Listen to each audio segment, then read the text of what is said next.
So ayun, okay KGX, kamusta ka tayong lahat at nandito tayo ngayon sa Ethereum. So nag-entry ako sa Ethereum ngayon ng 2310, no? Nag-try lang tayo mga idol, no? Nag-try lang tayo mag-entry. So angat ko lang 'to ng konti. Dapat sa dulo siya. And then nag-entry tayo dito, no? Sa mismong 2310 kung saan mismong magda-dump, no? So, chinek lang din naman natin yan mga Lodi, no? Sarili nating technical analysis yan mga Lods, no? Titingnan natin kung tama ba yung analysis natin.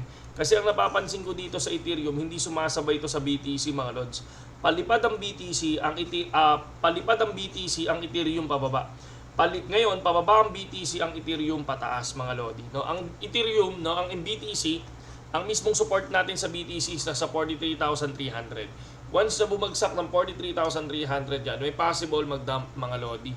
And then, doon naman sa resistance natin sa BTC going up is 44,600 mga idol. Sa akin 44,600 sa akin doon, no? Bago lumipad ng 46,000 or 45 yung BTC. So far ako, nandito tayo ngayon sa Ethereum. So tinitingnan ko lang, baka kasi biglang lumipad to. I think possible, lilipad to, no? Pero dito, ngayong buwan na to, pero hindi ko sure tonight mga idol kung papalo sila. Once naman na pumalo sila dito sa resistance natin, I think lilipad to. Yun lang naman yun, no? Sa akin walang susunod mga Lodi Sarili ko lang analysis to mga idol. Wag kayong susunod. Okay? So ngayon, tingnan nyo, pulado tayo. So magka-cut loss lang tayo dyan ng 20 USDT mga Lods kapag I think 20%, no? So sa ngayon nasa 0.87 pa lang naman tayo. Medyo mataas-taas pa 'yan. Baka bukas pa 'yan, no? And then naka take profit tayo ng 50 to 70%. Yan naman yung take profit natin diyan. So tingnan natin mga idol, no, kung tama ba ang aking prediction o masusunog tayo ng 20% mga idol, no? So syempre sasabihin ko 'yan sa channel natin kapag nasunog na tayo, no? I think ngayon hindi naman makikita yan, di ba? Pero bukas papakita natin yan kung ano ang nangyari sa atin, di ba? So far ang PNL natin sa tawag dito sa future, no? Kanina kasi future tayo kanina, and kahit papaano naman kahit papaano naman. So ang PNL natin ay 16 USDT. Actually 19 USDT yan Kaya lang ngayon bumababa, di ba? So ayan, 16 USDT tayo kanina. So panalo naman yung trade natin kanina sa BTC. So nag-up tayo tapos nag-take profit tayo ng 44,099. Okay? So nag-profit tayo doon. Umabot pa nga ng 44,170 yan Pero nag-profit na ako doon. No, kumbaga nag-cut loss nag-take profit na tayo. Kaya 19 USDT yan, hindi yan 16. So ngayon 152 na. So ito yung kahapon na nakita ninyo na nasa 32 USDT lang. So kahit pa paano 152 na mga Lodi, no? So ingat lang tayo sa mga trade. Ako tulad ng sinabi ko, inaaral ko maigi kung paano yung mga tradings. Hindi ako yung parang nagmamagaling kung ano yung nakikita ko lang, kung paano tayo gumawa ng trade, ipinapakita ko lang sa inyo, and then ayun, nasa inyo yan kung susunod kayo. Pero hindi to financial advice, idol, no? Hindi to financial advice. Ano nangyari? Ba't nawala yung sa ET? Ayun, so yan.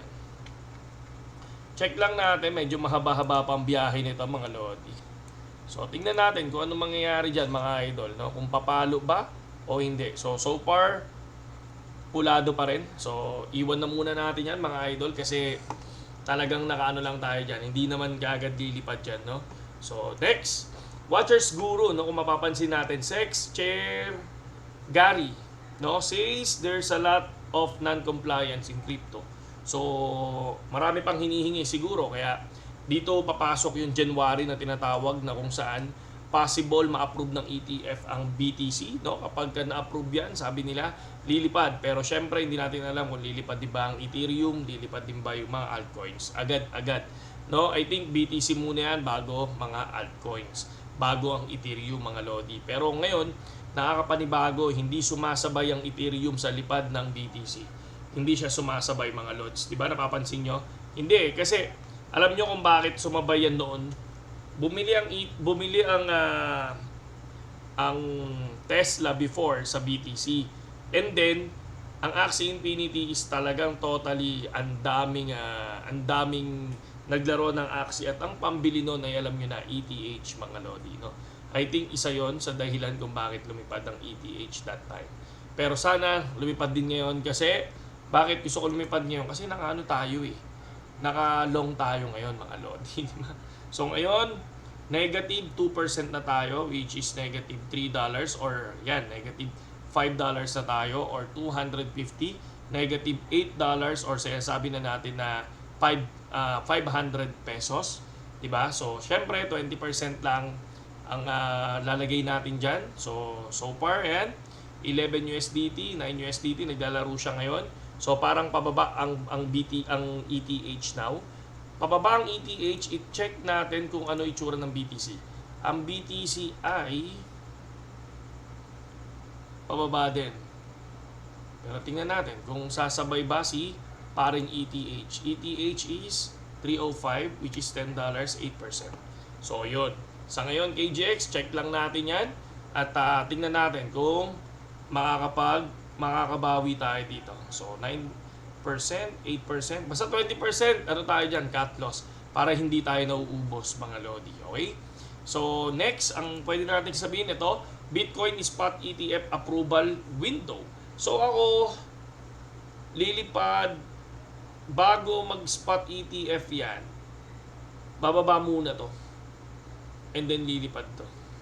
Pak dito, lilipad. Yan. After ma-approve, ilang araw lang, tapos biglang bababa na yan. No, angat ulit, bababa. Tapos pagdating ng halving, lilipad ng konti, and then bababa. No? Tapos pupunta lang yan sa August. I think August mag-i-start ulit yan siguro. Kasi kung ang bear market is 2025, syempre hindi naman tutuloy dire-diretso pataas yan. Siguro 69, ganyan, no? 69 USDT, 80, parang ganyan. Sabi niya nila 69,000 to 80,000, tapos biglang babagsak yan, tapos magsisimula yan. Ganun ang bull run dati, no? Hindi basta-basta lumilipad, may pagbagsak. Naalala ko noon, parang March or April 2021, biglang lumipad ang value ng SLP. Parang nasa 15 pesos yata yon. Tapos biglang bumagsak, bumalik ng 3 pesos, 2 pesos. Nung parte ng April or May, parang ganyan 2021. So, parang 3 to 4 pesos. And then, yun, pagdating ng June, biglang bumulusok na. No? Yun yung nakita natin. No? So far, yun lang po sa ngayon, KGX. At saludo sa atin lahat, mga idol. Yun lang. Saludo. Sa mga gustong pumasok sa BitGet Copy Trading, no? Yung copy trading natin ito, pakita ko lang sa inyo sa Telegram. Ito yung sample niya. Pinakita ko naman kanina, di ba? Pero pinakita natin yung mga take profit natin. Okay, BGB. Lumaga pa kang BGB. Ito yung trade natin kanina. Ako to yung nag-send, no? 1,300. Pero, nag-take profit ako nito, mga idol, ng 44,1. 44,099 yung take profit natin dyan. Kaya parang nasa 1.5 yata yun, mga lods. And then ito, si Bake. Nagtumira din tayo ng Bake kanina kahit paano naka 1-1 tayo. Ayan, si Bake. Nag-short ako kanina pero times 10 lang. Medyo hindi tayo naging sugarol kanina. And then ito, so ang dami lang nagtatanong, no? So, ayan lang yung pinaka mga sample. Wala dito yung sample ng copy trading natin. Hindi ko pala na-send. No, hindi ko na-send yung sample ng copy trading natin kanina. Pero, sinend ko yon sa kaninang channel natin. No? Kaninang yung video natin kanina, doon ko pala siya sinend, mga idol. No? Saludo sa lahat KGX at magandang gabi sa inyo lahat.